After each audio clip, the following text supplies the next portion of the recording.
గురుభ్యో వైష్ణవే. ఈరోజు భగవద్గీత 11వ అధ్యాయము 48వ శ్లోకం మనం చర్చిద్దాము. భగవంతుడి యొక్క రూపాన్ని, ఈ యొక్క శ్లోకం ముఖ్యమైనటువంటి ఉద్దేశం ఏంటంటే, ఇక్కడ మన సారము భగవంతుని ఎవరు దర్శించుకోగలుగుతారు, ఏ విధంగా దర్శించుకోగలుగుతారు. మనందరం 2-3 రోజుల నుంచి భగవంతుని చూడాలా, భగవంతుని దర్శించుకోవాలని ఉత్సాహంతో ఆసక్తితో ఉన్నాం. కాబట్టి అందరం ఉన్నాం 58 మంది. కానీ దీంట్లో ఎవరు భగవంతుని దర్శించుకోగలుగుతారు, ఏ విధంగా, మరి మనకు అటువంటి అర్హతలు ఏంటి అనేది ఇక్కడ వివరిస్తున్నారు. మనకు అటువంటి అర్హతలు ఉన్నాయా లేదా, లేకుంటే మనము అర్హత సంపాదిస్తే తప్పకుండా భగవంతుని దర్శించుకోగలుగుతాము. భగవంతుడే చెప్తున్నాడు, నన్ను ఎవరు దర్శించుకుంటారు, ఏ విధంగా, ఎవరు దర్శించుకోలేరు, ఎందుకు దర్శించుకోలేరు అనేది కూడా వివరిస్తున్నారు. దీంట్లో మరి ఉన్న వాళ్ళలో ఎంతమంది భగవంతుడి యొక్క చతుర్భుజ నారాయణుని దర్శించుకోవాలనుకుంటున్నారు? ఎంతమంది దర్శించుకోవాలనుకుంటున్నారు? హరే కృష్ణ ప్రభుజీ, అందరం ప్రభుజీ. హరే కృష్ణ ఆలోచించి చెప్తా అనుకుంటున్నారా? ఎవరు అనుకుంటారు? అందరం అనుకుంటున్నాం ప్రభుజీ. అందరా? అందరు. కొంతమంది డౌట్ అనిపిస్తుంది, ఏమో ప్రభుజీ దర్శనం అంటున్నాడు, అది అంటున్నాడు, మళ్ళీ దర్శనం జరుగుతుందా అని డౌటింగ్ ఉందా ఏంటి అని నాకు ఆలోచన. ఓకే, చూస్తాం మనం. మరి అందరికీ దర్శనం ఇవ్వడానికి భగవంతుడు అయితే రెడీగా ఉన్నాడు. ఎట్లయితే విశ్వరూపాన్ని అర్జునుడితో పాటు అడిగింది అర్జునుడితో పాటు అర్హత ఉన్న వాళ్ళందరికీ కూడా భగవంతుడు దర్శనం ఇచ్చాడు. అప్పర్ ప్లానెట్స్ లో ఉన్న వాళ్ళందరూ, ఎన్నో సంవత్సరాల నుంచి వెయిట్ చేస్తున్న వాళ్ళందరికీ కూడా భగవంతుడు శాంక్షన్ చేశాడు. అదేవిధంగా చతుర్భుజ నారాయణుడి రూపాన్ని మరి ఎంతమంది చూడాలనుకుంటున్నారో, కోరిక ఉండాలి. తర్వాత దానికి అర్హత కూడా దీంట్లోనే చెప్తున్నాడు. ఎలిజిబిలిటీస్ ఏంటి, ఎవరు చూడగలుగుతారు అనేది మరొకసారి చూద్దాం మనం. ఓం అజ్ఞానతిమిరాంధస్య జ్ఞానాంజనశలాకయ చక్షురున్మిలితం యేన తస్మై శ్రీ గురవే నమః.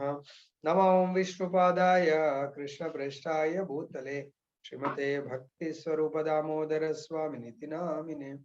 నమో విష్ణుపాదాయ కృష్ణ ప్రేష్ఠాయ భూతలే శ్రీమతే భక్తి వేదాంత స్వామినితి నామినే. నమస్తే సరస్వతీ దేవీం గౌరవాణి ప్రచారిణే నిర్విశేష శూన్యవాది పాశ్చాత్య దేశధారిణి. జయ శ్రీ కృష్ణ చైతన్య ప్రభు నిత్యానంద శ్రీ అద్వైత గదాధర శ్రీవాసది గౌరభక్త వృంద. హరే కృష్ణ కృష్ణ కృష్ణ హరే హరే, హరే రామ రామ రామ హరే హరే. గ్రంథరాజ్ శ్రీమద్ భగవద్గీతకి జయ. తాత్పర్యము భాష్యం శ్రీల ప్రభుపాద వారు రచించారు. సో కొంతమంది ఎవరో ఇక్కడ ఆడియో ఆన్ చేసుకోలేదు, వాళ్ళకి మరి ఆనంద్ ప్రభు మాతాజీ, ఆనంద్ ప్రభు ఆడియో ఆన్ చేసుకోలేదు, ఏమైనా ప్రాబ్లం ఉంటే ఒక ప్రభుజీ. అది వాళ్ళకి నెట్ పోతుంది ప్రభుజీ, ఊరికే నెట్ పోకుండా వస్తున్నట్టుంది ప్రభుజీ. ఓకే మాతాజీ, పర్వాలేదు. ఓ కురు ప్రవీర, ఈయన విశ్వరూపమును నీకు పూర్వం ఎవ్వరును గాంచి ఉండలేదు ఏలైనా. అంటే భగవంతుడు చెప్తున్నాడు, నీకంటే ముందు ఎవ్వరు చూడలేదు ఈ యొక్క విశ్వరూపాన్ని, నీకు మాత్రమే చూపించాను. నీతో పాటు ఇంకా ఇతరులు కూడా దర్శనం చేసుకోగలిగారు. కేవలం అది కారణం, వాళ్ళందరూ దర్శనం చేసుకున్నారంటే కారణం నువ్వు మాత్రమే. మిగతా వాళ్ళు ఇంతకు ముందు ఎప్పుడు దర్శనం చేసుకోలేదు. అంటే వాళ్ళందరూ భక్తులు కాదా? మరి ఎందుకు దర్శనం చేసుకోలేదో భగవంతుడు ఇక్కడ బోధిస్తా ఉన్నారు. మనం కూడా దర్శనం చేసుకోలేని వాళ్ళ కేటగిరీలో, వాళ్ళు ఏం చేయడం వల్ల దర్శనం చేసుకోలేదు, అర్జునుడు ఏం చేయడం వల్ల దర్శనం చేసుకున్నాడు. మరి మనం అర్జునుడి లిస్ట్ లో ఉన్నామా లేదా చూసుకోండి. అర్జునుడు ఏం చేస్తే దర్శనం దొరికింది, వేరే వాళ్ళు ఏం చేయకపోవడం వల్ల వాళ్ళు కూడా భక్తి చేస్తున్నారు. కానీ ఏమి అర్జునుడు చేయడం ఏంటి, వేరే వాళ్ళు చేయకపోవడం ఏంటి, అది చూద్దాం. ఎందుకు దర్శించుకోలేదు అంటే, వేదాధ్యయనము గాని, యజ్ఞ ఆచరణము గాని, దానములు గాని, పుణ్య కర్మలచే గాని, తీవ్రములైన తపస్సులచే గాని ఈ భౌతిక జగత్తున ఈ రూపంలో నన్ను దర్శించలేరు. చూడండి, మనము ఈ పైన పేర్కొనే చాలా మంది చేస్తూ ఉంటారు. వేదాధ్యయనాలు చేస్తూ ఉంటారు. నంబర్ 1 దర్శనం దొరకదంట. 2 యజ్ఞాలు చేస్తూ ఉంటారు. దర్శనం దొరకకపోవచ్చు. భగవంతుడే డిక్లేర్ చేస్తున్నాడు, నేను మీరు ఎవరో చెప్పింది కాదు, యజ్ఞాచరణం వల్ల కూడా దర్శనం దొరకదు. 3 దాన ధర్మాలు చాలా చేస్తూ ఉంటారు, భగవద్ దర్శనం దొరకదు. అదైందా? కర్ణుడు దాన వీర శూర కర్ణుడిని మించినటువంటి దానం చేసేవాడు ఎవడు లేడు, దర్శనం దొరకలేదు. 4 పుణ్యకర్మలు, చాలా మంది పుణ్యకర్మలు చేస్తూ ఉంటారు, దర్శనం దొరకదు. తపస్సులు, తీవ్ర తపస్సులు. తపం అంటేనే ఈ శరీరాన్ని చాలా ఇబ్బంది పెడతారు. అంటే హిమాలయస్ లో కూర్చోండి, లేకుంటే ఇంకెన్నో రకాలుగా ఇక్కడే ఉండి కూడా వారమంతా ఉపవాసం. ఏం మాతాజీ అంటే సోమవారం ఉపవాసం, మంగళవారం ఉపవాసం, బుధవారం ఉపవాసం, గురువారం ఇంకొక బాబా ఉపవాసము, శుక్రవారం సంతోష మాతకు ఉపవాసము, శనివారము ఇంకో ఒక సండే ఒక్కరోజు ఉపవాసం లేదు ప్రభుజీ, అన్ని రోజులు ఉపవాసం. తీవ్ర తపస్సులు ఉంటే కూడా దొరకదంట. లేకుంటే సంవత్సరంలో ఒక 4-5 మాలలు వేస్తూ ఉంటారు. ఒక 41 రోజు ఇంకో మాల, ఇంకో 40 ఇంకో మాల, ఇంకో మాల, ఇవన్నీ తపస్సులు చేస్తూ ఉంటారు. నా దర్శనం దొరకదు అని భగవంతుడు బోధిస్తా ఉన్నాడు. మరి మనం ఏ కేటగిరీలో వస్తామో చూడండి. అర్జునుడి కేటగిరీలో వస్తామా? మరి ఇవన్నీ ఏమైనా ఆల్రెడీ వీటిలలో ఉంటే చూసుకోండి, దర్శనం మాత్రం దొరకదు అంటున్నాడు. ఆల్రెడీ మనం ఇప్పుడు 57 మంది ఉన్నాం. 57 మంది అంటే 57 ఇంట్లో ఒకరు, ఇద్దరు, ముగ్గురు ఉండొచ్చు. ఇటువంటి ఈ లిస్ట్ ఆఫ్ ఐటమ్స్, యాక్టివిటీస్ లో మనం ఏమైనా చేస్తున్నామా? దొరకదంటున్నాడు శుద్ధ భాషలో. ఈ సందర్భంలో దివ్య దృష్టి అనేమో స్పష్టంగా అవగతం చేసుకోగలం. ఇవి భగవంతుని దర్శనం చేసుకోవాలంటే భగవంతుడు మనకు ప్రసాదించేటువంటి దివ్య దృష్టి అవసరం పడుతుంది. దివ్య దృష్టితో మాత్రమే చూడగలుగుతాము, లేదంటే చూడలేము. ఎట్లయితే ఈ కళ్ళు మా డాక్టర్ గారు ఇచ్చారు, ఈ యొక్క అంటే ఎక్స్టర్నల్ ఇది ఉంటేనే ఇప్పుడు నేను చూడగలుగుతాను. ఒరిజినల్ కళ్ళు ఉన్నాయి, కానీ దానిపైన ఈ కవర్ ఉండాలి, అప్పుడే నాకు కనబడుతుంది. అలానే కళ్ళు ఉన్నాయి కానీ ఈ కళ్ళతో చూడలేము భగవంతుని యొక్క స్పెషల్ కరుణ వల్ల మనకు దివ్య దృష్టి ఇవ్వబడుతుంది. దివ్య దృష్టిని ఎవరు పొందగలరు? మరి దివ్య దృష్టితో మాత్రమే భగవంతుని దర్శనం చేసుకోగలుగుతారు. ఎవరు ఇవ్వగలుగుతారు? దివ్యం అనగా దేవతలకు సంబంధించింది దివ్య దృష్టి. సో దివ్యం అంటేనే దేవతలకు సంబంధించింది, రాక్షసులకు సంబంధించింది కాదు. మానవుడు దేవతల వల్లే దివ్యత్వమును సాధింపనిదే ఎవరిని కూడా దివ్య దృష్టిని పొందజాలరు. అంటే మానవులు కూడా దేవతా గుణాలు, దేవతా లక్షణాలు కలిగి ఉండాలి, దైవత్వాన్ని కలిగి ఉండాలి. వాళ్ళకు మాత్రమే భగవంతుడు దైవత్వానికి సంబంధించిన దృష్టిని ఆయన ప్రసాదిస్తాడు. అప్పుడు అటువంటి దివ్య అంటే దైవత్వము, దృష్టి అంటే చూపు, అటువంటి దివ్య దృష్టితో మాత్రమే చూడగలుగుతారు. మరి ఇక్కడ క్వశ్చన్, దేవతలంటే ఎవరు? పద్మపురాణం నందు విష్ణు భక్తులే దేవతలని చెప్పబడింది. చూడండి ఇక్కడ ఎంత క్లారిటీ ఇస్తున్నారు. దివ్య దృష్టి అంటే మనకి ఈరోజు క్లారిఫై అయిపోయింది. దివ్య దృష్టి అంటే భగవంతుడు దేవతలకి ఏదైతే ప్రసాదిస్తాడో దివ్య దృష్టి ఎవరు పొందగలుగుతారు? దేవతలు. సో దేవతలు ఎందుకు పొందుతారు? వాళ్ళు దివ్యమైన వాళ్ళు. సో దేవతలు అంటే ఎవరు? వాళ్ళు నిరంతరము భగవంతుడి సేవలో నెలకొని ఉండే వాళ్ళే దేవతలు. వాళ్ళకు భగవత్ సేవ తప్ప ఇంకొకటి ఉండదు. కాబట్టి వాళ్లకు మాత్రము భగవంతుడు దివ్య దృష్టిని ప్రసాదిస్తాడు. తర్వాత వాళ్ళ యొక్క డీటెయిల్స్. దేవతలు అంటే మనం మన ఇష్టానుసారంగా ఊహించుకొని వాళ్లకు మన ఆలోచన విధానం తగ్గట్టుగా సేవ చేస్తూ ఉంటాం. దేవతలు ప్రతి ఒక్క 33 కోట్ల దేవతలు అందరూ కూడా విష్ణువు యొక్క సర్వెంట్సే, విష్ణువు యొక్క సేవకులు, వాళ్ళనే దేవతలు అంటారు. మరి ఎవరైతే విష్ణువు సేవ చేయట్లేదో, విష్ణువు నామం చేయట్లేదో వాళ్ళు దేవతలు కాదు. ఇప్పుడు ఆలోచించండి, మనం ఎంతో మందిని పూజ చేస్తున్నాం, వాళ్ళు విష్ణువుకు సంబంధించిన వాళ్ళ కాదా? కాకపోతే వాళ్ళు దేవతల లిస్ట్ లో ఉండరు, వాళ్ళు ఇంకా వేరే లిస్ట్ లో ఉంటారు. విష్ణువు నందు విశ్వాసం లేని నాస్తికులు గాని శ్రీకృష్ణుని నిరాకార రూపమనే దేవాదేవుడిని భావించువారు కానీ దివ్య దృష్టిని పొందలేరు. సో అప్పుడు అర్జునుడితో సమకాలికులు వాళ్ళు భగవంతుని దేవాది దేవుడిగా నమ్మలేదు వాళ్ళు, కాబట్టి వాళ్ళకు భగవంతుడు దివ్య దృష్టిని ప్రసాదించలేదు. కొంతమంది భగవంతుడికి ఆకారం ఉండదంటారు, అటువంటి నాస్తికులు, నిరాకారవాదులు భగవంతుని పొందలేరు, భగవంతుని చూడలేరు. ఒక వంక శ్రీకృష్ణుని నిరసించుతూనే మరొక వంక దివ్య దృష్టి పొందుటకు ఎవ్వరికి సాధ్యం కాదు. సో ఎవరైతే భగవంతుణ్ణి నిరసిస్తారో, భగవంతుని వద్దనుకుంటారో వాళ్ళు దివ్య దృష్టిని పొందే అవకాశమే లేదు. దైవ పురుషులు కాకుండా ఎవరును దివ్య దృష్టిని పొందలేరు. దైవ పురుషులు అంటే దేవతా గుణాలు, దేవతలు అంటేనే విష్ణు యొక్క భక్తులు. సో దేవతలు అంటేనే విష్ణు యొక్క సేవకులు. ఎవరైతే అటువంటి విష్ణు భక్తులు, విష్ణు యొక్క సేవకులు కాలేరో వాళ్ళు దివ్య దృష్టిని పొందే అవకాశము లేదు అంట. కానీ విష్ణువుకి సంబంధం ఉండదు, కానీ పైన అన్ని చేస్తూ ఉంటారు. వేదాధ్యయనము, మరి వేదాలు ఎందుకు చదువుతారు? వేదాల యొక్క లక్ష్యమే భగవంతుని తెలుసుకోవడం, భగవంతుని స్తుతించడం. యజ్ఞాచరణము, యజ్ఞాచరణానికి భగవంతుడికి ఏమైనా సంబంధం ఉంటుంది? ఒక పేరు ఉంది కదా, భగవంతుడు విష్ణువే యజ్ఞ పురుషుడు, యజ్ఞశిష్టాశనంతో యజ్ఞేశ్వరుడు. అర్థమైందా? సో కాబట్టి యజ్ఞం అంటేనే ఆ దేవదేవుణ్ణి సంతృప్తి పరచడానికి కొరకే. యజ్ఞంలో ఆఫరింగ్స్ అన్ని కూడా విష్ణువుకు సంబంధించినవే.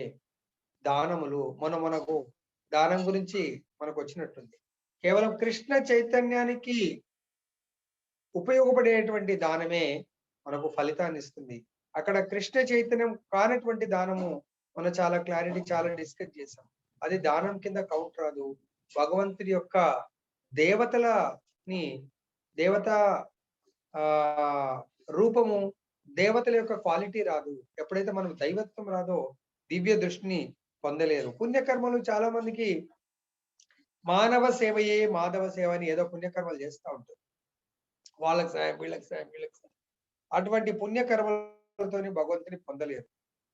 తీవ్ర తపస్సుల వల్ల కూడా పొందలేరు. కనుక దివ్య దృష్టి గలవారే అర్జునుడి వల్ల విశ్వరూపుని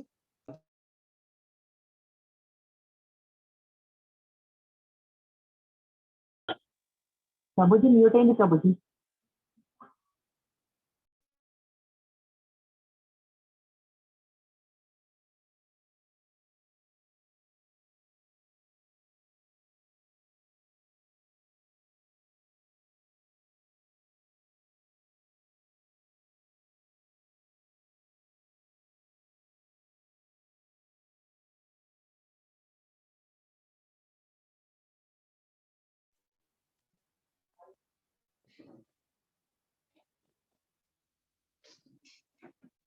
తర్వాత భగవద్గీత విశ్వరూప వర్ణనను వర్ణించింది. భగవద్గీత మనకు పొద్దున భాగవతంలో కూడా వచ్చింది. భగవద్గీత మనకి ఏం చెప్తుంది? ఇంకా రేపు కూడా ఇంకా నెక్స్ట్ వివరణ ఉంది. భగవద్గీత మనకేం చెప్తుంది? విశ్వరూపం భగవంతుడు ఎలా చూపించాడు, దానికి ఎవరు అర్హులు, దాంట్లో ఏమేమి ఉంది, వివరణ అంతా కూడా ఉంది. తర్వాత అర్జునుడికి పూర్వము ఎవరికి ఈ వర్ణన గురించి తెలియకున్నను, ఈ సంఘటన పిదప ఎవరికైనాను విశ్వరూపం అనగా ఏమిటో కొంత అభిప్రాయం ఏర్పడగలదు. వాస్తవంగా దైవత్వం కలిగిన వారు భగవానుని అట్టి విశ్వరూపం దర్శింపగలుగుదురు. కాబట్టి ఆనాడు దర్శించారు. సో నేడు కూడా భగవంతుడి యొక్క శుద్ధ భక్తుల ద్వారా భగవంతుడి యొక్క ఈ కన్నుతో చూడొచ్చు, లేదంటే చెవులతో కూడా చూడొచ్చు. సో భగవంతుడి యొక్క శ్రవణం ద్వారా భగవంతుడి యొక్క విశ్వ రూపాన్ని మనం దర్శించవచ్చు. సో కాబట్టి అది ఎవరికి సాధ్యమవుతుంది? భగవంతుడి యొక్క శుద్ధ భక్తుల కృప వల్ల మాత్రమే సాధ్యమవుతుంది. అర్జునుడి కంటే ముందు ఎంతో గొప్ప గొప్ప తపస్విలు ఉండే, ఎంతో వాళ్ళు పుణ్యకర్మలు చేశారు, కానీ ఎవ్వరికి కూడా అది సాధ్యం కాలేదు. కేవలము అర్జునుడి యొక్క స్పెషల్ కృపతో, అర్జునుడి యొక్క ఏమంటాము రిక్వెస్ట్ వల్ల భగవంతుడు అర్జునుడికి ఆ రూపాన్ని చూపించాడు. శ్రీకృష్ణుడికి శుద్ధ భక్తులు కానిది ఎవరును అట్టి దైవ స్వభావం పొందజాలరు. ఇంపార్టెంట్, పెట్టుకోండి ఈ అండర్లైన్. కృష్ణుడి యొక్క శుద్ధ భక్తుడు కానిది ఎవ్వరు కూడా అటువంటి దైవత్వాన్ని పొందలేరు అని ఇక్కడ మనకు ఆచార్యులు చెప్తున్నారు. కృష్ణ భగవానుడు మనకు బోధిస్తున్నాడు. పైన చెప్పినటువంటి అవన్నీ చేసినా కూడా అన్లెస్ అంటిల్ కృష్ణ భక్తుడు శుద్ధ భక్తుడు కాంది ఎన్ని చేసినా భగవంతుని దైవ స్వభావాన్ని పొందలేరు అంటున్నాడు. తర్వాత వాస్తవమునకు దైవ స్వభావం గలవారు మరియు దివ్య దృష్టి గల భక్తులు భగవానుని విశ్వరూపం దర్శించడం ఎందు ఆసక్తిని కనపరచరు. ఈవెన్ శుద్ధ భక్తులు, దైవత్వం ఉన్న వాళ్ళు భగవంతుడి యొక్క విశ్వరూపాన్ని దర్శించాలని కూడా కోరుకోరు. వాళ్ళకు ఆ విశ్వరూపం పట్ల అంత ఆసక్తి ఉండదు, శ్రద్ధ ఉండదు. తర్వాత ఇంకేమంటున్నాడు, అర్జునుడు శ్రీకృష్ణ భగవానుడి చతుర్భుజ నారాయణ రూపమును దర్శింపగోరెను. అతడు విశ్వరూపం చే నిజంగా భయంలో గురయ్యాను. ఎందుకంటే భగవంతుడు రేపొద్దున ఈ సృష్టి ఎవరు సృష్టించారు అని పరిపరి విధాలుగా చెప్పుకునే అవకాశం ఉంటది. కాబట్టి దాన్ని క్లియర్ చేయడానికి కొరకు ముఖ్యంగా అర్జునుడు భగవంతుడి యొక్క విశ్వ రూపాన్ని చూడాలనుకున్నాడు. తాను చూడడానికి కొరకు కాదు, తన నెక్స్ట్ జనరేషన్స్ సృష్టికర్త ప్రతి ఒక్కడు నేను సృష్టి, లేకుంటే సృష్టికర్త ఎవరు లేరు, ఆటోమేటిక్ గా క్రియేట్ అయింది, లేకుంటే ఇంకేదో సృష్టి ఎప్పటికీ ఉంటది ఏదో చెప్పొచ్చు. దాని కొరకే సృష్టిని సృష్టించేవాడున్నాడు, సృష్టిని పరిపాలించేవాడున్నాడు, సృష్టిని లయం చేసేవాడే కృష్ణుడు అని మొత్తం ఈ విశ్వంలో ఉన్న జీవులందరికీ చూపించడానికే విశ్వరూపం చూశాడు. అప్పుడు ఆ విశ్వరూపం చూసిన తర్వాత తను కూడా దాంట్లో ఒక చిన్న ఇన్సిగ్నిఫికెంట్ అంటే వెల కట్టలేంత సైజు ఆయన ఎక్కడ ఉన్నాడో తెలియదు, అటువంటి దాన్ని చూసి చాలా భయపడతాడు. అంత అనంత కొన్ని విశ్వాలలో తన పొజిషన్ చాలా చిన్నది, అటువంటిది నెగ్లిజిబుల్, అటువంటిది చిన్న పొజిషన్, అటువంటి బిగ్గెస్ట్ పర్సనాలిటీతో క్యాజువల్ గా మాట్లాడుతూ ఉన్నారు ఏంటి నేను అని భయపడిపోతున్నాను. కాబట్టి అప్పుడు భయపడి ఆయన భగవంతుడి యొక్క ప్రసన్నమైనటువంటి రూపము చతుర్భుజ నారాయణుణ్ణి ఆయన చూపించమని వేడుకుంటాం. ఎందుకంటే అందరూ కృష్ణుణ్ణి వేడుకోవాలా, కృష్ణ లోకం గోలోకం అనేది చాలా తక్కువ మంది ఎయిమ్ చేస్తారు.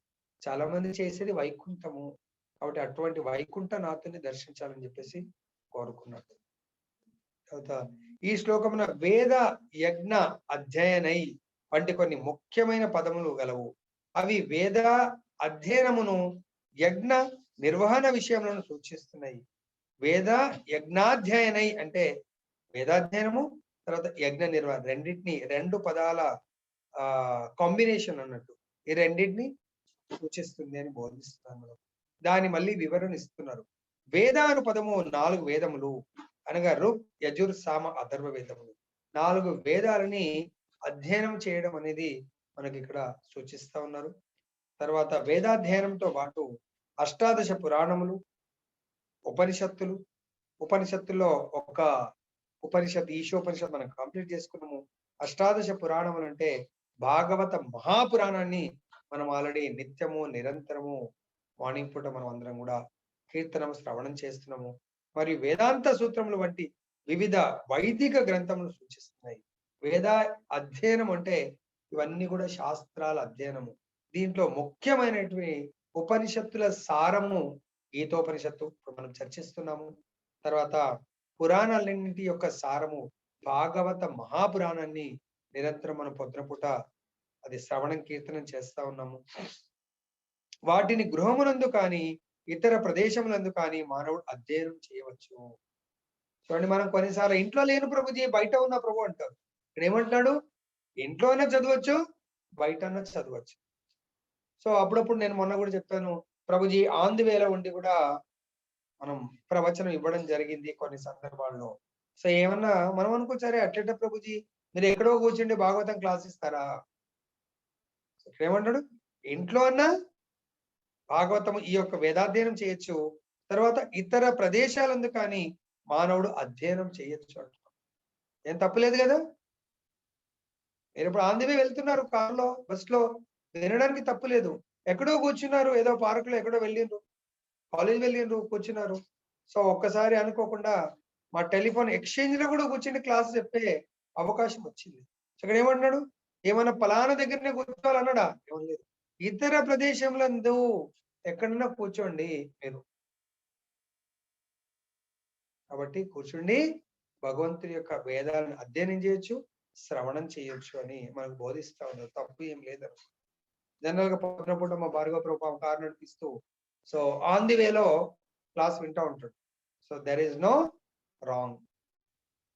తర్వాత ఇంకేమంటున్నారు, అట్లా యజ్ఞాచరణ విధానంను అధ్యయనం చేయటకు కల్ప సూత్రములు మరియు మీమాంస సూత్రములు వంటి సూత్రములు గలవు.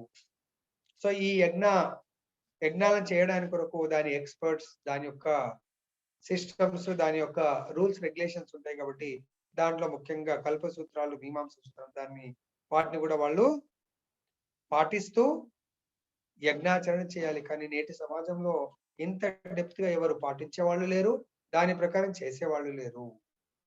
తర్వాత దానై అను పదము భగవానుని దివ్యమైన ప్రేమయుక్త సేవ యందు నెలకొనినట్టి బ్రాహ్మణులకును మరియు వైష్ణవులకు చేయు దానం అని సూచిస్తుంది.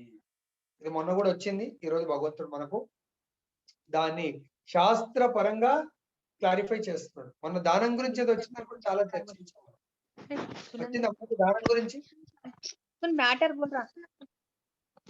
హరే కృష్ణ.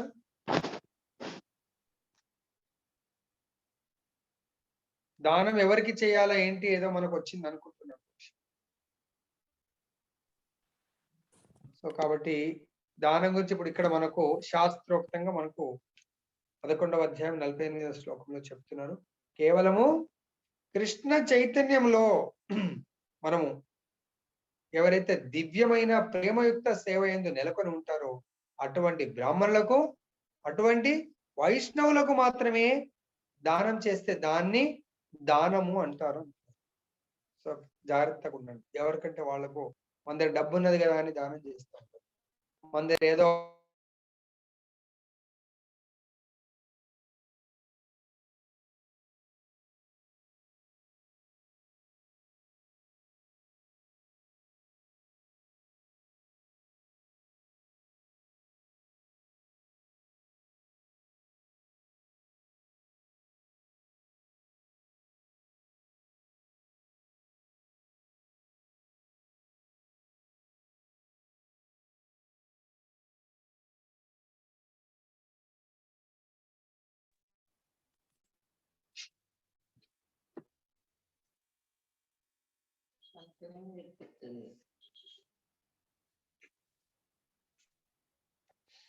హరే కృష్ణ.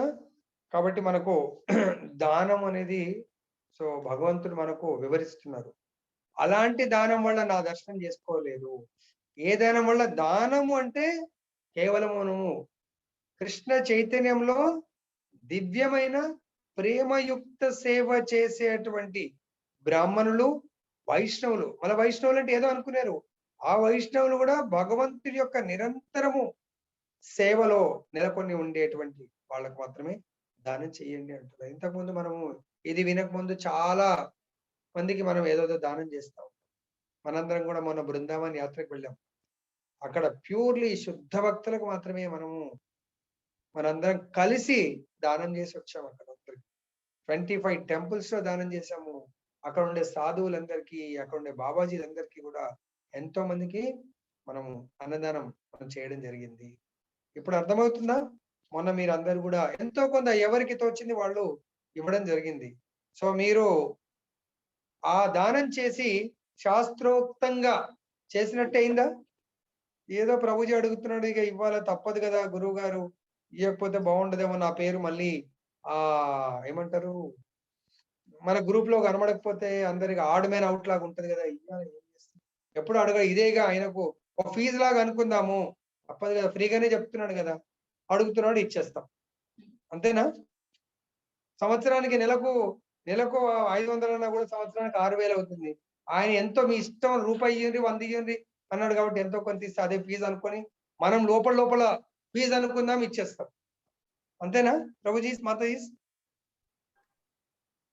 కరెక్టేనా? అనుకున్నారు అట్లనే? అలా అనుకునే ఎవరు గురించి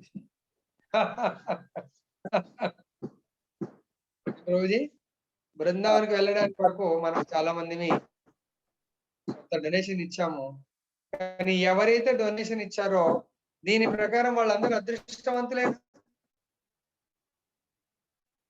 హరే కృష్ణ అండి. ఈయన వాళ్ళ అదృష్టవంతులు కాదని కాదు, వాళ్ళకి ముందు వస్తుందేమో అదృష్టం.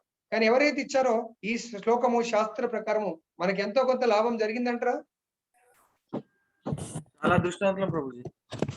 ప్రభుజీ చాలా అదృష్టవంతులు ప్రభుజీ. ప్రతి గుడికి వెళ్ళి ఇవ్వలేం కదా ప్రభుజీ.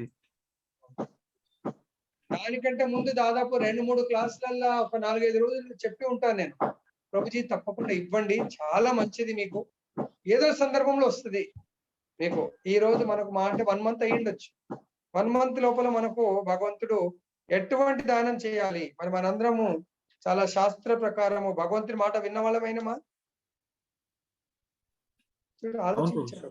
చూస్తే ఎప్పుడైనా మన ఆచార్యులు ఏదైనా చెప్తుంటే దాంట్లో ఎంతో అంతరార్థం ఉంటుంది. సో ఇమీడియట్ గా మనం పార్టిసిపేట్ చేయడానికి ప్రయత్నం చేస్తే అది చెప్పేవాళ్ళకి కాదు, వినేవాళ్ళకి లాభం. కృష్ణుడు చెప్పాడు, అర్జునుడు విన్నాడు కాబట్టి అర్జునుడికి లాభం జరిగింది. అదే విధంగా కృష్ణుడి యొక్క ప్రతినిధి మనకు చెప్తున్నాడు అనుకోని మనం వింటే అర్జునుడికి ఏ విధమైన లాభం ఉంటుందో మనకు కూడా లాభం జరుగుతుంది. అంటే ఆధ్యాత్మికమైనటువంటి లాభం. తర్వాత ఇంకేమంటారు, అట్లే క్రియాభిహి పుణ్యకార్యములను పదము, అగ్ని హోత్ర కర్మలను మరి వివిధ వర్ణముల వారికి నిర్దేశింపబడిన ధర్మం సూచించడం, స్వచ్ఛందంగా దైహిక బాధను అంగీకరించడం తపస్సు అనబడును. మానవుడు ఇట్టి తపస్సు దానములను చేసినను, వేదాధ్యయనం వంటి వారిని నిర్వహించినను అర్జునుడి వలె భక్తుడు కానిచో విశ్వరూపమును దర్శించలేరు. నిరాకారవాదులు కూడా తాము భగవానుని విశ్వరూపమును దర్శించున్నట్లుగా ఊహించుకొనుచుందరు, కానీ నిరాకారవాదులు భక్తులు కారని భగవద్గీత ద్వారా మనకు తెలియచున్నది కనుకనే వారు భగవానుని విశ్వరూపమును దర్శించలేరు. ఇప్పుడు చాలా మంది భగవంతుని ఆకారాన్ని నమ్మరు, భగవంతుని నమ్మరు. అటువంటి వాళ్ళు పైన కార్యాలు కొన్ని చేయొచ్చు. కొంతమంది భగవంతుని విగ్రహారాధన నమ్మరు, కానీ వాళ్ళు కూడా యజ్ఞాలు చేస్తారు, వాళ్ళు కూడా దాన ధర్మాలు చేస్తారు, వాళ్ళు కూడా పుణ్యకర్మలు చేస్తారు. వేరే వాళ్ళకు అన్నదానం చేస్తూ ఉంటారు, నీళ్ళ దానం చేస్తారు, విద్యాదానం చేస్తారు, బట్టల దానం చేస్తారు. కొంతమందికి ఆపదలో ఉన్న వాళ్ళకి ఆదుకుంటారు, డబ్బులు ఇచ్చి ఆదుకుంటారు, ఫైనాన్షియల్ ఆదుకుంటారు. కానీ వాళ్ళందరూ కూడా ఎవరు కూడా పుణ్యకర్మ అంటే మళ్ళీ వాళ్ళు నెక్స్ట్ లైఫ్ లో మంచి కర్మలను అనుభవిస్తారేమో, కానీ భగవంతుని మాత్రము దర్శించలేరు. భగవంతుని రూపాన్ని నమ్మలేని వాళ్ళు, భగవంతుడికి ఒక ఉనికిని నమ్మలేని వాళ్ళు ఎప్పటికీ దర్శించుకోలేరు. కాబట్టి ఇప్పుడు మనం ఈ 59 మంది ఏ లిస్ట్ లో ఉన్నాము?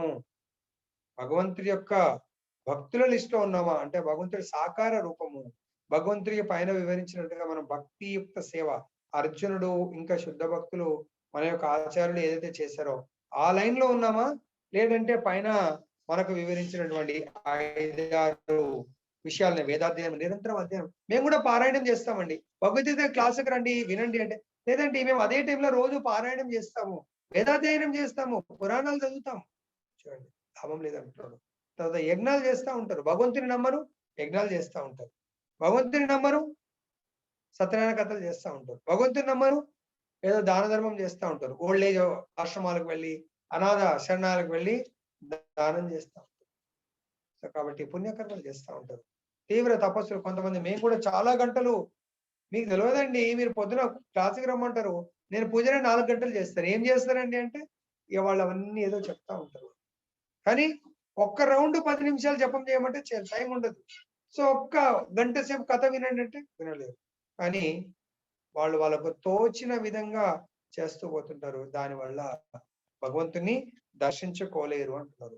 మరి మనం ఇంత శ్రమపడి, ఇంత కష్టపడి ఫలితము 0 అయినప్పుడు లాభం ఏముందండి? కానీ అది తెలిసేసరికి మన దగ్గర సమయం అయిపోతుంది. కాలాతీత త్వరగా వాసనకు జలానా హే. అర్థమైందా? సో అది చెప్తేనే మీకు ఆల్రెడీ స్టోరీ గుర్తొచ్చి ఉంటుంది. నెక్స్ట్ చూద్దాం. సాధారణ మానవునే వారు అవతారము మనుచు సత్య విరుద్ధంగా ప్రచారం చేయొచ్చు అవతారమును సృష్టించు వ్యక్తులు అనేకులు కలరు. ఇప్పుడు కలియుగంలో ప్రతి ఒక్కరూ నేనే దేవుణ్ణి, నేనే దేవుణ్ణి, నేనే పరమాత్మను, నేనే కలియుగం కాబట్టి కలికి భగవాన్ అని ప్రచారం చేసుకుంటా ఉన్నాం. కాబట్టి ప్రతి ఒక్కరు సత్య విరుద్ధము. కల్కి ఎప్పుడు వస్తాడు? కలి ఎండ్ లో వస్తాడు. కానీ ఇప్పుడే చాలా మంది కల్కి అవతారాలు ఉన్నాయి. ఇప్పుడే చాలా మంది దేవతలుగా, దేవుళ్ళలాగా అవతారం ఎత్తేసారు ఆల్రెడీ. కొందరు అవతారం ఎత్తారు, కొందరు అవతారం చాలించారు కూడా. మరి వాళ్ళని ఇప్పుడు కూడా చాలించిన తర్వాత కూడా ఇప్పుడు కూడా భగవంతుని కొలుస్తా ఉన్నారు. ఎప్పుడైనా భగవంతుడి అవతారం కృష్ణుడిదే కాకుండా భగవద్ అవతారంలో ఎవరికన్నా ఏ అవతారంలో ముసలితనము, మృత్యువు అనేది ఉందండి? రామావతారం, నృసింహ అవతారం, వామన అవతారం, ఇంకా ఏ అవతారం ఉన్నా తీసుకోండి. తర్వాత చైతన్య మహాప్రభు అవతారం, నిత్యానంద మహాప్రభు అవతారం. భగవంతుడు సాక్షాత్. సో ఆయనకైనా ముసలితనం కానీ లేకుంటే ఆయనకు మృత్యు ఎప్పుడైనా సంభవించిందా? మరి ఇప్పుడు నేటి సమాజంలో ఎంతో మంది అవతారం, మా గురువు గారు మా భగవాన్ అంటారు. వాళ్లకు జన్మ ఉంది, మృత్యువు చెందారు, ముసలితనం కూడా వాళ్ళు ముసలి అవతారం అయిపోయారు, రోగాలు వచ్చాయి వాళ్ళకు. సో రోగంతోనే హాస్పిటలైజ్ అయ్యి చనిపోతా ఉన్నారు. కానీ వాళ్ళు భగవంతుడిగా చలామణి అవుతారు. అటువంటి వాళ్ళు ఎప్పుడు కూడా భగవంతుని దర్శించుకోలేదని చెప్తారు. కానీ వాస్తవంలో ఇదంతయు మూర్ఖత్వమే. మూర్ఖంగా నమ్ముతా ఉన్నారు. పెద్ద పెద్ద స్కాలర్స్, బాగా చదువుకున్న వాళ్ళు కూడా నమ్ముతా ఉన్నారు. కనుకనే భగవద్గీత సిద్ధాంతం మనం తప్పక అనుసరించవలను. కాబట్టి ప్రతిదానికి బేస్, మూలం భగవద్గీత. ఇప్పుడు ఈ శ్లోకం చదివిన తర్వాత మీరు ఎవరినంటే వాళ్ళని నమ్ముతారా? అట్లు చేయించో సంపూర్ణమైన ఆధ్యాత్మిక జ్ఞానమును పొందుట సాధ్యం కాదు. భగవద్ విజ్ఞాన అధ్యయనం నందు భగవద్గీత ప్రాథమిక గ్రంథంగా పరిగణింపబడింది. అది సంపూర్ణం ఒకటి ఈ శాస్త్రం ఏది ఎట్టిదో విచక్షణ చేయగలిగిన జ్ఞానమును మానవునకు కలిగింపగలదు. సో కాబట్టి భగవద్గీత విచక్షణ జ్ఞానము. దేని వల్ల మనకు ఆధ్యాత్మిక పురోగతి ఉంటుంది, దేని వల్ల ఉండదు. దేని వల్ల మనము భగవంతుని పొందగలుగుతాము, దేని వల్ల పొందలేము. ఎవరు భగవంతుడు, భగవంతుని లోకం ఏంటి అనేది ఇక్కడ మనకు భగవద్గీతలో చాలా వివరణ ఉంది. ఇప్పుడు అర్థమైందా కవిత మాతజీ? ఎప్పుడో మీకు 6 నెలల కింద, సంవత్సరం కింద చెప్తే అది నేనేం ఫోర్స్ చేయలేదు, మీరే బంద్ చేశారు. ఏదో వేరే శాస్త్రం అలవాటు ఉండే. ఇప్పుడు ఈ శాస్త్రం చదవడం వల్ల ఆ శాస్త్రం పట్ల టేస్ట్ వస్తుందా? అవును ప్రభుజీ. హరే కృష్ణ ప్రభుజీ. దండవత్రం. ఆ రోజు నేనేం బంద్ చేయమలే, మరి మీరే అనుకున్నారు. ఈ రోజు చాలా క్లారిటీ ఇస్తున్నారు భగవంతుడు. అది ఇప్పుడు స్టిల్ కంటిన్యూ చేయొచ్చు అంటారా? కంటిన్యూ ప్రభుజీ. ఇక అంతే, ఇక ఇదే ఇక కంప్లీట్. మరి పాప ఆ ఫ్రెండ్స్ అందరూ ఇప్పుడు ఎక్కడ ఉన్నట్టు, మూర్ఖంలో ఉన్నట్టేనా ఈ పాత ఫ్రెండ్స్? అవును ప్రభుజీ.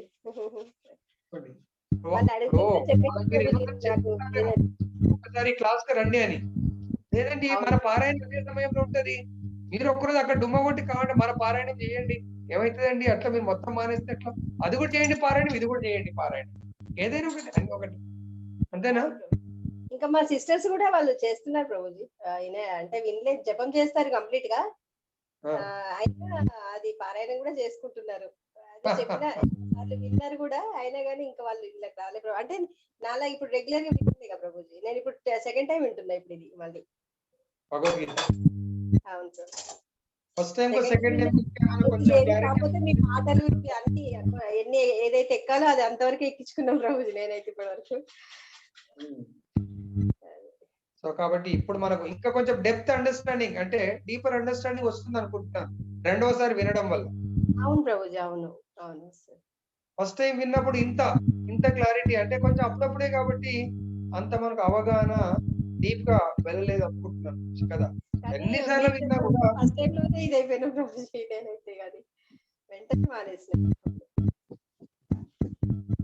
కాబట్టి భగవద్గీత మొత్తం మనకు చాలా క్లియర్ చేస్తుంది మనం ఏం చేయాలో ఏం చేయకూడదు.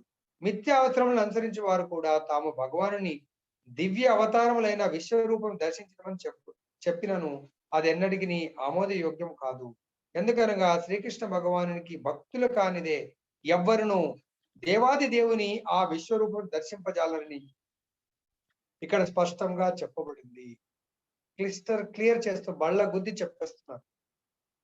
కృష్ణ భక్తులు కాని వారు ఎవ్వరు కూడా భగవంతుడి యొక్క విశ్వరూపాన్ని, భగవద్ రూపాన్ని దర్శించుకోలేరు. ఈవెన్ కృష్ణ భక్తులు పాపం దేవతలే ఎన్నో వేల సంవత్సరాలు చేస్తా ఉన్నారు, భగవంతుని మాట విని ఏదో డ్యూటీ చేస్తున్నారు. వాళ్ళు డ్యూటీ చేస్తున్నారు. ఇక్కడ అర్జునుడి డ్యూటీతో పాటు భగవంతుని నిరంతరం భగవంతుని నామస్మరణలో మునిగిపోయారు. మరి వాళ్ళ అన్న తమ్ముళ్ళు కూడా డ్యూటీ చేస్తున్నారు. కానీ వాళ్లకు అర్జునుడికి తేడా ఏంటంటే అర్జునుడు చేసినటువంటి నిరంతర నామస్మరణ వాళ్ళు చేయట్లేదు. కాబట్టి ఆ అవకాశం నిరంతరం అంటున్నాడు, అంతరాయం కాదు నిరంతరాయంగా. సో ఈవెన్ పడుకున్నా కూడా ఆయన శ్వాసలో కూడా కృష్ణ నామమే ఆయన చేస్తా ఉన్నాడు.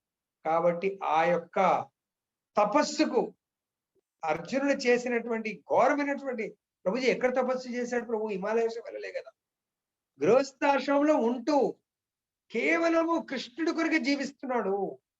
కృష్ణ చైతన్యంలో ఎట్లయితే చేపపిల్ల సో వాటర్ లో జీవిస్తుందో, అర్జునుడు కేవలం చూడడానికి బాహ్యంగా ఫ్యామిలీ అఫైర్స్, కింగ్లీ అంటే మన రాజరికము అవన్నీ చేస్తా ఉన్నాడు, యుద్ధాలు చేస్తా ఉన్నాడు. కానీ ప్రతి దాంట్లో కూడా కేవలము భగవత్ ప్రీత్యర్థమే, భగవంతుడి అనుకూలమైనటువంటి అనుకూలమైన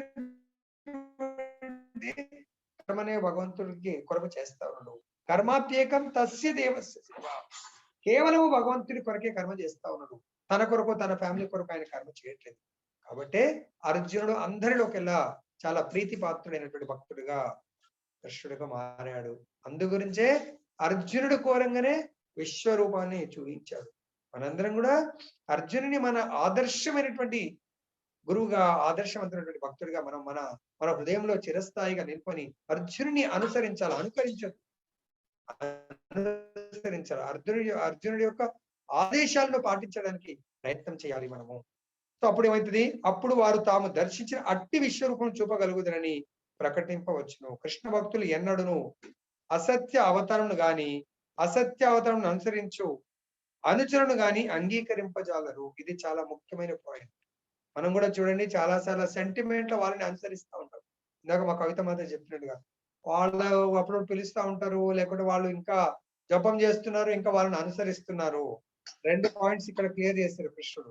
ఏమంటాడు మాతాజీ, కృష్ణ భక్తులు ఎన్నడూ అసత్య అవతారాలను, అవతారం అంటేనే భాగవతంలో ఉంటుంది, భాగవతంలో లేని అవతారము అది అవతారం కాదు, అటువంటి దాన్ని అనుసరించవలసిన అవసరం లేదు. అసత్య అవతారాలు గాని అసత్య అవతారాలను అనుసరించు అనుచరులను గాని అంగీకరించరు. ఎవరు అంగీకరించరు? కృష్ణ భక్తులు. కవిత మాత ఎవరు అంగీకరించరు? కృష్ణ భక్తులు, కృష్ణ భక్తులు. అర్థమైందా? మరి మనందరం మరి కృష్ణ భక్తులమా, లేకుంటే ఆలోచించి చెప్తామంటారా? గోవిందరాం ప్రభుజీ, కృష్ణ భక్తుల లిస్ట్ లో ఉన్నారా? ఉన్నాం ప్రభుజీ, మీ ఆశీస్సుల వల్ల కృష్ణ భక్తులు. భగవంతుడు ఆశిస్తుంది. కాబట్టి 2 విషయాలు గుర్తుపెట్టుకోవాలా. కృష్ణుడి యొక్క అవతారము కానటువంటి అవతారాలను అనుసరించాల్సిన అవసరం లేదు, అటువంటి భక్తుల యొక్క ఆదేశాలను, అటువంటి భక్తుల సూచనలను పాటించవలసిన అవసరం లేదు అని మనకు ఈ రోజు భగవంతుడు 2 ఫార్ములాస్ ఇచ్చాడు, 2 విషయాలు బోధించాడు. మన మనసులో సెంటిమెంట్ లో పోయి ఏదో బాగుంటుందేమో అని మనం అక్కడ వెళ్ళినట్టయితే భగవంతుడికి అప్రియములము అవుతాము, ప్రియమైన వాళ్ళం కాము. మరి మనందరం ప్రియమైన వాళ్ళ లిస్ట్ లో ఉండాలనుకుంటే ఇది పాటించాలా. భగవంతుడికి 2 లిస్టులు ఉన్నాయి, ఒకటి అర్జునుడి టీం ఉంది, ఇంకోటి దుర్యోధన టీం ఉంది. ఏ టీమ్ లో జాయిన్ అవ్వాలనుకుంటున్నారు?